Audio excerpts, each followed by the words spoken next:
And they said they don't want to get involved in this fight between two committee chairmen. And I said, and the other chairman? He said, the other chairman told me to go screw myself. And I said, are you kidding me? And he said, no. He said, I don't know what to do. And we sat there for 2 hours, and we could not come up with a plan.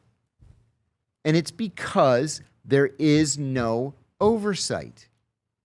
It's funny to me. You read the Constitution says that the government is made up of 3 co-equal branches, the executive, the legislative, and the judicial. But that's just not how we treat it. The legislative has ceded its authority to the executive. And so now if there's a Republican in the White House, Republicans on Capitol Hill are going to do everything they can to support the president and to pass the president's legislation. The Democrats have somebody in the White House, the Democrats in Congress are going to do everything they can to support the president. That's not what the founding fathers envisioned. 3 co-equal branches. And then what we end up with is these so-called oversight committees that don't oversee anything. They just egg them on. Yeah, it is so. I think the part with America that when I hear people that are tired, I'm like, what are you tired with? What are you most upset with? I just don't think there's any accountability. That's exactly what the problem. Yeah, I just don't think there's any accountability. What do you mean? It seems like they're all on the same party. It seems like they all protect. You hear that message, right? You can't have that because that's not good in a democracy. If there's accountability for the average person that does something and then there isn't for the other guys, what are you talking about? Yeah, no, there's not. So I think this administration, a story came out. I don't know if you saw the story came out yesterday saying that, again, it's a leak, that they want Tulsi to resign after midterms. Okay, so they want Tulsi to resign after midterms. All right, that story was leaked. I don't know if it's even a story there or not. There you go, yeah. Director Donald Trump reportedly wants the director of national.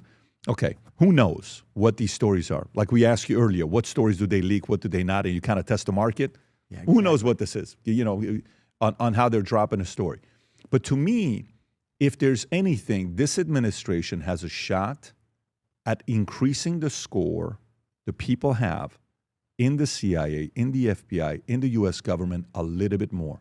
Because the way it dropped after Kennedy is oh my God. It's like a massive, from 72% trust in the FBI. Can you pull up the history of trust in the U.S. government or trust in the FBI or trust in the CIA? And then Watergate. And then Watergate, one by one. There's a chart, Rob. If you go back and just go to images, you'll see it. Yeah, it's one of those that shows the high was 72%. And I don't know what, zoom in a little bit if you could. Oh, it doesn't go all the way back. It doesn't go all the way back. So that goes from 97. The one I'm looking at is from the 60s. Go on the second one. See what the Pew Research. There you go. That's the one from 58. Wow. Look at that. We used to trust 72%. Look at that. We used to trust the government. We're like, yeah, they're good. And then we're now in the 20s and the teens.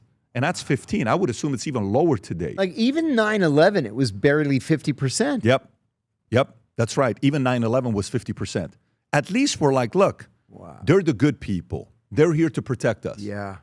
There is a massive, and by the way, I think long term, the lower that score goes, you cannot risk not knowing the consequences of the score getting too low. That's right. Because if it gets too low, then what does the youth do who don't have anything to lose? That's anything. Right. The young is willing to break the whole thing because they're like, well, you know what?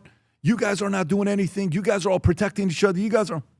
Wow. And then you're dealing with a bigger problem. So I hope they do something to regain the faith. Are you following the story with the scientists? Are you kind of, so, Rob, and at first, I'll admit to you, at first I was like, oh, come on, another conspiracy theory. Yeah. And then I started reading and I was like, oh, you think there's some credibility to it? There could be. Yeah. I mean, what is it? 12 scientists or 11 scientists. 4 of them were from NASA. Yeah. And I want to say JPL. The other 4 were nuclear fusion plus weapon. And the other 3 were guys with secret clearance, not direct contact with each other. Right. 11 scientists are dead or missing. It was only a matter of time before conspiracy theorists hit the White House.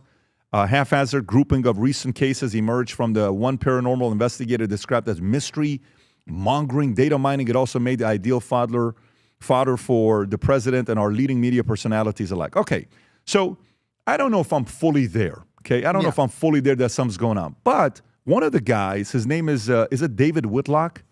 Wilcox. Can you go to the tweet of David Wilcox? I think Oshana sent it to you. If you go into your text, yeah, he sent it to you. Oshana sent it to you. If you go to his text, he sent you the tweet he had in 2022 of tweet he had in yeah, there you go. This is in 2022. Oh, yeah.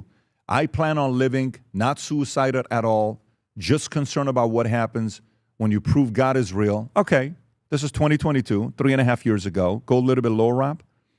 May God bless your soul. Such a positive. That's April 21st. Okay, and then you see all the other stuff that's coming. If he did kill himself, it was DW murderers. So the market's kind of reacting what's going on here. There's just a lot of questions. But tell me, what are you thinking? I think it bears investigation. Listen, the Israelis have been killing Iranian scientists for forever.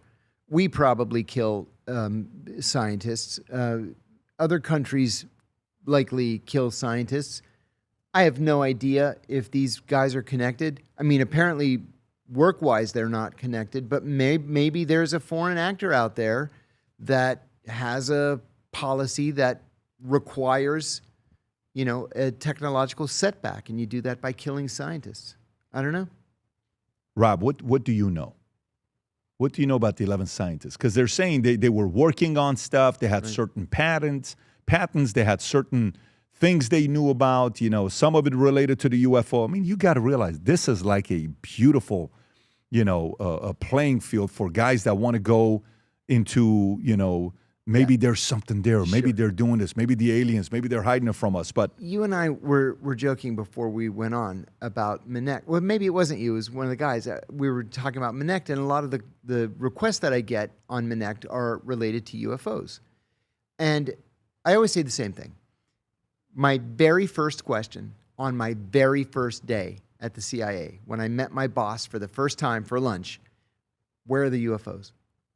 And he laughed and he said, that is the first question that every one of us has asked. And I'll tell you what I was told. He said, that's not what we do here. If there are any UFOs, all that stuff's at the Pentagon.